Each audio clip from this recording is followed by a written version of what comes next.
Welcome to Dusty Little Wastelanders, Chapter 16, False Comfort. We stuck around town and laid low for a couple days. Kyle needed to rest and build up strength before we went back to wastelanding. I needed to become more comfortable with Kyle's mood swings before I could wasteland at his side again. Together, we had a lot of growing to do before we could return to how things used to be. If we even could. We've both gone through life-altering experiences. As much as I yearned for that return to reality, I had an aching hunch that any return would steer clear of my reach. It was time to move past from what was and find a new acceptable normal. After having learned about Mr. McDougal surviving the Dustnado, I knew it'd only be a matter of time before he came after us. I suppose I should have thanked that hen in the barber shop for the enlightenment. I figured not slugging her was thanks enough. I reckon I was the only one in town who had any reason to free his slaves. It was just a matter of tracking us down for McDougal. Hillville was never the safest of stays, but it was especially dangerous being on the shit list of one of the wealthiest men in the wasteland. The crew spent a few days helping Esther get the bar back into working order. It was the least we could do. We'd fixed up his front door but left his windows boarded. There was no way of getting a hold of glass at the moment. Our hands cramped from dusting longer than half an eternity. The cleaning was focused on the bar itself, which forced us all to pack into some vacant room each night. It was the only room spared by the Dustnado. All except Donald, of course. He tolerated that for a single night before going back to Monica and never looking back. TM, K2, Kyle, and I had been spending a lot of time together. Between cleaning up the bar, shopping around, and sleeping in some room, we'd grown about as close as young lovers. Kyle's mood swings had mostly subsided, but they were far from gone. TM, K2, and Kyle and I were working our way back to Joey's. We were picking up lumber to repair Esther's staircase. I'd taken a little detour on the way. My party gave me odd eyes when I crossed the street after leaving the bar. I only needed to take them up the street a couple of feet for the sight to come into view. Monica's ruined shanty laid at the beginning of this housing row. This whole row had been reduced to so much dust and rubble. Memory served as the only evidence of what once stood there. The shanties hadn't been much, but now they'd been blown so far that starting anew was the only option. Monica had used Donald to gather what nearby walls they could muster. Only 2 of Monica's walls remained after the Dustnado, but 2 of her neighbors hadn't survived the accident. Monica commandeered their walls in order to rebuild. It wasn't legal to go around stealing your neighbor's walls, that's why I steered clear of the whole situation. But it had been too long, so I thought I'd say hey. Monica spotted us first. She was watering her potted plants while Donald hunched over the derelict walls. He studied these 4 walls as if they were the hardest puzzle he'd ever put together. Back in Stonetooth, Kyle and I just erect the walls and stick them back together with some good adhesive. I'd reckon that wasn't protocol, but given Monica's history, I dared not even jokingly suggest it. "Hi, Monica," I started the dialogue. Monica stood from her flowers and waved. "This is my brother Kyle," I introduced. "Oh, hey," Monica said. "It's nice to meet you. I've heard a lot about you." "Likewise," Kyle said. "So where do you and Donald spend your nights since your house is destroyed?" "We've been staying in Linda's inn," Monica said. "And after the Dustnado, she's been giving reduced rates." "Harmaloo knows Donald ain't paying for that. He's a broke, workless lump," I joked. Donald kept working. He'd ignored my Hickafoo mispronunciation, or maybe he just didn't hear me. "What keeps you here in Hillville?" Kyle asked. "Why not flee like everyone else?" "I was born and raised here," Monica said. "Don't want to imagine anywhere else." "Can't knock it till you try it," K2 added. "I was the same way about the capital, but now I couldn't be happier that I left." "You're still young," Monica said. "I've lived out my curious years and know what I want in life." "I guess," K2 shrugged. "Well, it's nice meeting you, Miss Monica," Kyle said. "But we'll need to be on our way, and I'd like to catch up with Donald real quick." "He's too busy," Monica blurted. We stopped to inspect her words. Monica adjusted her tone. "We're trying to get the house built today so we no longer have to buy a room. Money doesn't come easy around here. I'm sure you all know that." "Okay," I said, anxious to get back to Joey's anyway. We left Monica's scene of devastation and pressed forward. I could tell Kyle was bummed about Donald, but there was always next time. We crossed the street and headed back up to Joey's. His place wasn't too far up the street. "Hey!" An unfamiliar voice called out from behind us. I turned to face some knife-wielding fool. He panted anxiously and closed in a step at a time. His shredded clothes and untamed skin spoke of his despair. "Back off!" I called to the man, pulling Daddy's carver. "I need that kid," the man insisted with bulged eyes. "It ain't gonna end in your favor," I stated. "There's 4 of us to your 1. TM took shelter behind Kyle. "I lost everything to that Dustnado," the man mumbled to himself. "Wife, daughters, house, everything." The man made a sloppy lunge at me. I moved, he missed, and I gave him a knee to the nose. He toppled over. "That kid," he mumbled to himself. "He's the one the high officer wants. He'd pay my life off for that child." "Don't get back up," I instructed. "If I have to strike you again, it'll be your end." "I should have bought the cellar from that crappy salesman." The man grumbled on with his back glued to the ground. He was heavy on the sauce, but served as a proper reminder. I'd grown comfortable with Kyle's rescue, but there was more shit to navigate. I turned back to my group. K2 was frightened pale. I kind of knew he'd be no good for backup. New Kyle had made a return. I could see it in his eyes. I did feel comfortable with New Kyle as backup. TM trembled away from Kyle's shelter to return to the situation. My smile and man's grounded self was comfort enough. I led my team back to Joey's, anxious to see this job through and avoid any more crazies. We were back on his plot rather soon. We searched around bunks and lumber for Joey. His dusty overalls weren't too hidden. I caught him helping other shoppers and went in for his next attention. Once he'd acknowledged us, we told Joey the wood we needed. He went to cut it and get it back to us. We hung in the back of the wood shop waiting for Joey's return and aiming to avoid any more attention. There were bales of lumber strung throughout this plot. It was funny to think that this was once an enclosed establishment and that the dust NATO had only managed to blow away its exterior. Joey's shop must have avoided a direct hit. Even well-placed screws had no chance against a rager. But Joey was sure pleased with the result. The costs of rebuilding were inflating his wallet. "It'll be nice to not have to walk up those shaky planks anymore," K2 added. "Yeah, but I feel like TM kinda enjoyed that," I said. "He's also a child who turns everything into a game," K2 added. TM flashed a frown, knowing we were talking about him. He grabbed a chisel from a nearby table and pretended to shave away at K2. "Looks like TM wants to carve you a new face," Kyle observed. "He ought to carve himself a new face. More in my image," K2 bragged. "One freckled redhead is enough for this posse," I teased. "Whatever," K2 shrugged. Joey came back with our lumber packed up in a wagon. It was a hefty and wobbly stack. It aimed to collapse with every bump in the uneven terrain, and the wagon that hauled it looked to crumble beneath the loads of weight. He approached us with a grin that curled his mustache and a bill in his hand. "This should be everything you need for the staircase," Joey announced. "Thanks," I said. "What do I owe you?" "That'll be $48, and you may use the wagon, but I'll need it back." I handed Joey the payment and snagged the wagon's handle. Joey headed off to other customers, and I proceeded to pull the wagon out of the workshop area. We barely made it into the street, and the top half of our lumber stack tumbled all over the floor. "Smooth steering," K2 announced. "Joey shouldn't have stacked this so foolishly," I announced. "We're never going to make it back to the bar like this," Kyle said while he and TM gathered the loose boards. "You guys just want to carry the loose boards that are stacked above the wagon," I instructed. "Hey, K1," K2 called out. "What, K2?" Kyle responded. "What do trees shout when they see Joey coming?" K2 asked. "I don't know," Kyle thought. "Help?" "No," K2 began to laugh before reaching his punchline. "They shout, 'Retreat!'" K2 and Kyle busted into belly laughs once more. They even got a good chuckle out of TM. I'm glad everyone was having so much fun. Even I had to stop and smile at the bad joke, but I also had to be the one to make sure that we got back on track. Once the giggles stopped and the wood had been retrieved, I began to pull the load back through the dirt path. It rolled smoother with a lightened load. The posse took my initiative well enough. We traversed through the Hillville ruins and back to Esther's bar. The streets were becoming cluttered. Most of Hillville's residents had left after the devastation. They had no faith in rebuilding. As such, the streets of Hillville had become crowded with abandoned shanty rubble. The wobbly wheeled wagon came to a freeze at the bar's entrance. I had to stop and admire our handiwork on the new door. It pushed so smoothly and had been sanded to perfection. I wasn't biased in these observations at all. TM pushed through the door and held it open for us. I pulled the wagon through the narrow path while Kyle pushed us from the rear. We squeezed through the entrance and TM dashed for the stairs. My feet paused at the sight of a stranger seated in the dining area. The bar wasn't open, and although we'd never met, I knew this stranger was stern. Esther's face was focused on us when we entered. I'd only glanced over to him after meeting eyes with the stranger. Esther's narrow eyes told me that our task had been reassigned. The strange man's face was forced onto us. His blue eyes burned through his circular, wire-framed spectacles. His eyes clung to us like nails to a magnet. His fancy bow tie and vest spoke to his stature in society. I'd seen people dressed like this only in pictures and ads. Those instances taught me this. People dressed like him are out for something. His balding head had a ewe of black hair around his pale crown, and his arched nose seemed to point me out from the crowd. "Excuse me," he spoke with a distinguished tone. "I'd appreciate it if you sat with me a moment." I looked to Esther. He gave me a lukewarm nod. Recent experiences had left me pretty fearless, so I broke away from my group and found a seat across from the well-dressed hawk. "I mean all of you," the man clarified. TM, K2, and Kyle all obliged. The man studied them as they took their seats. He was taking roll in his head, I could tell. Once he'd established that we were all...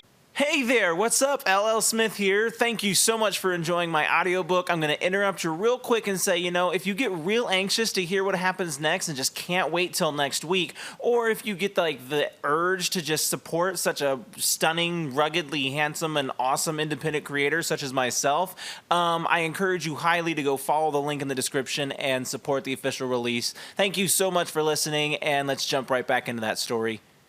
Once he'd established that we were all present, he crossed his legs and leaned into the seat. "I feel as though you aren't a man for pleasantries with strangers, so I'll cut straight to the point," the man started. You are aware of the company you keep? Of course I am. We got old man Donald, my brother Kyle, little TM, young K2, old Esther, and my rascally self, I stated. The one you call Little TM is Timothy Mowers Jr., the illegitimate son of the high officer, the stranger claimed. Illegitimate what? Oh, geez, read a book. That kid is your ticket to freedom. I don't need any ticket to anywhere, I declared. And this can't be the high officer's son. His son was 5 when he went missing 12 years ago. I may need to read, but you need to count. That was a different child altogether, the man protested. Why don't you just leave Timothy in my care? Little TM, do you want to stay with this man? The headshake came swift. That's a no, mister, and I can read that without a book. I am a government agent from the capital, he hissed. The reward for Timothy's safe return is a lifetime of money. Your own private home, life in the promised land. You do well to reconsider. Punishment for denying a government agent is death by rock toss. Dusty little doubloons in a dusty old shack in a dusty little town. These things don't catch my fancy, mister. I stayed smug. Look, the man started over with a reset attitude. We have intel about the slave trade. Bring Timothy to the capital, allow the high officer to at least see his son, and then we'll tell you everything you need to know about the slave trade. We'll even allow you to operate outside the law whilst extracting your revenge, the man proposed. The high officer misses his son. Just let him have a conversation. Then you can be on your way. TM, I called out. Do you want to meet this man? TM shook his head again. That's another no, mister, I confirmed. The man crept from his chair. He looked down to us with his focused eyes.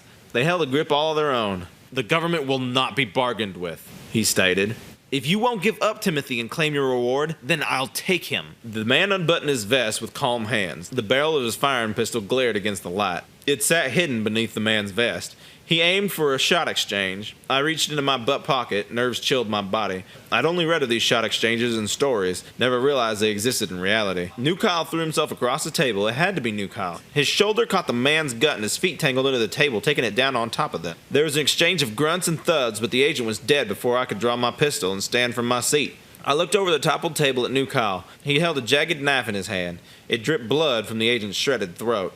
I had to watch New Kyle. It was all I could do. My speech was gone. Motions unusable. Thoughts clogged up. If the cost for denying a government agent was death by rock toss, then what would we receive for killing an agent? He can't take anyone! New Kyle shook, probably mentally battling with old Kyle. No one will get taken! No more taking! I've covered a lot for you, Esther shouted from the bar. Killing a government agent you have to leave. I snagged the tablecloth from the toppled table and began wrapping his body. I'm sorry, old Kyle apologized. Sit down and collect yourself, I commanded. Could I come with you? K2 asked. I think I'm meant to be a wastelander, just not alone, and I won't get in your way. You had me at could I said. But this shit is real now. I can handle it. K2 spoke with genuine enthusiasm. Help me wrap this body then. K2 lifted the agent's body while I wrapped him up in the tablecloth. Esther rushed to the door, flipped the close sign, and slid the door latch. I paid minimal attention to his actions. I hated ending our relationship like this, but he had made his point rather clear. I snagged a second tablecloth and started to wrap the agent's upper body. I wasn't sure how wrapping the body would make it any less obvious, but it felt right. All right, are you ready to hoist? I asked K2. He snagged the arms and I hoisted the legs. Kyle, I couldn't tell which one, sprang from his chair. Get the back door, I shouted. Tim and Kyle both took off for the back door. Esther watched us with watery eyes. K2 and I shuffled out the bar and through the back. I gave Esther one last look as I passed through the exit. It was a quick head nod before turning the corner. The only thanks or goodbye I could muster. And all he'd get. Where are we going? Kyle asked. We've got to take this body to TJ's, I spoke between heaves. If anyone knows how to hide a body, it would be him. Good call, K2 explained. We kept to the back edge of Hillville. We lugged the body the whole way. We shifted the lifting duties between Kyle, K2, and me. TM was our lookout, making a silent fit of motion anytime we risked detection. Between Hillville's abandonment following the Dustnado, the fallen sun, and the general lack of traffic on the back streets, we'd made it all the way up to McDougal's property line undetected. It was the first glance I'd had at the charboiled manor. The mansion had burned up good enough to cave into itself. The world's prettiest lawn, reduced to dirt clumps and shredded trees. I felt bad for the wasted work on the slaves' behalf. The slave quarters remained standing in the property's right corner. It had some generic structural damage, but nothing major. It filled my heart knowing Richard McDougal was spending his days in that shithole. We passed behind McDougal's property and caught sight of TJ's shanties.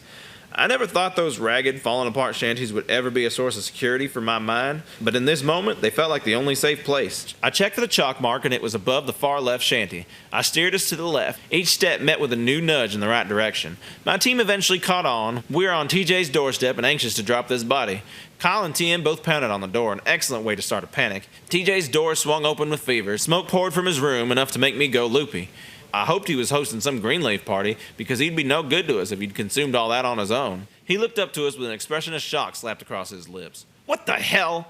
TJ asked, his voice trailing with the smoke. "We need help," Kyle begged. "Is that a body?" "We need to hide it," I shouted. "And you brought it here?" "Please," Kyle pleaded. "Yeah, let me just throw him in the fucking graveyard that I keep in my backyard. What the hell?" "Can you at least give us some advice?" I begged. "Yeah, don't kill people. We didn't have any choice," Kyle defended.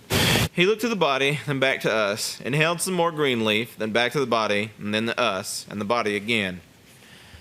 "Okay, bring him inside." Our group let loose the sigh that could kill all sighs. We lugged the agent's body into TJ's overcrowded space. We spilled over animal cages and dropped the body on his floor. I felt like a fool, but we were all dead tired. Navigating this mess with a body just wasn't happening. We simply laid a moment, letting it all in. "I'm sorry," I said, beginning to pick up the body. "No, just leave him there." TJ took to his table and we followed close by. He ripped a page out of his nearby notebook and began writing faster than I could watch. "Lucky for you, I happen to have somebody who does this sort of thing." TJ spoke and scribbled. "Don't tell anyone about this, and after my man does his thing, this will have never happened." TJ finished his note and wrapped it up and freed a nearby rabbit. He stuffed the note into the rabbit's collar. He stood with the rabbit, petting it as part of his routine. He opened the back door and let the rabbit loose. We watched the bunny hop off until he disappeared in the greenery. It felt unsteady knowing my future hung in the balance of some messenger rabbit. TJ closed the door and we all fell out. I crashed on a body pillow, K2 sat on some cages, Kyle cleared a space, and TM curled into Kyle's arms. "So, say we're in trouble with the government," I started. "Do you have any connections that could help us there?" "As in the people who run the Capitol?" I nodded. "Oh, shit. Enry, I don't even. No. We do not deal with the freaking government. We've devoted our efforts to the corruption Richard McDougal spreads here in Hillville. The government is an entity that oversizes McDougal significantly." TJ's hands danced to add drama, as if we didn't fully understand how deep we were. "I will say this. If anyone were to help you deal with the Wastelands government, it'd be Richard McDougal. And now's the best time to pay him a visit. He just spends his days alone in his slave quarters." I knew this was coming. A confrontation with Richard McDougal had been brewing from the get-go. He still boiled my guts, and the only thing I wanted to do to him was blow some killers into his face. Not only could I not do that, but I had to reach out to him for help. Damn it. Kyle really groped the goat on this one, although there wasn't much to be said on that one. If he hadn't killed the agent, then the agent would have most likely killed us, or I would have killed him in our killer exchange. My thoughts were jumbled by a frantic knock. "Now what?" TJ called out. My thoughts matched his words. "TJ, you need to open up," a female called out from behind the door. "It's open, Olivia," TJ called out. The door bashed open. Olivia ran through it. No piglets under her arms, but her clothes were just as shredded. "It's Edward," she urged. "What about him?" TJ asked. "I fear he may have overheard your conversation," Olivia stated. He came running out of his shanty, which is totally unlike him. He never leaves this place." "Damn it, Edward." TJ stood from his chair, rubbing his forehead raw. "Who's Edward?" I asked. "The idiot who gave you that firing pistol," TJ waved. My heart sunk. He'd be running to tell the law for sure. He hated our guts, and understandably so, but we didn't deserve this. We needed to leave. Intercepting Edward was hopeless, but we could still manage to get some intel from McDougal before slipping out. We had to. I stood, and my posse followed suit. They knew it was time. "I can't thank you enough for all you've done." I bowed my head to TJ. "Do we need to do anything else with the body?" "No, get out of here," TJ waved. "Olivia, my affiliate, and I will take care of it. Then we're going to give my dad a visit for some protection. Maybe stop by and visit when you get through all this." "Will do, TJ," Kyle recited with watery eyes. That was it. We left. Time wasn't our friend. My feet marched towards McDougal's manor. My mind revisited the plan that had started it all. "In and out," I repeated. That's what we needed from this visit. Information, then we'd be out. The danger of discovery grew by the second. End of chapter 16.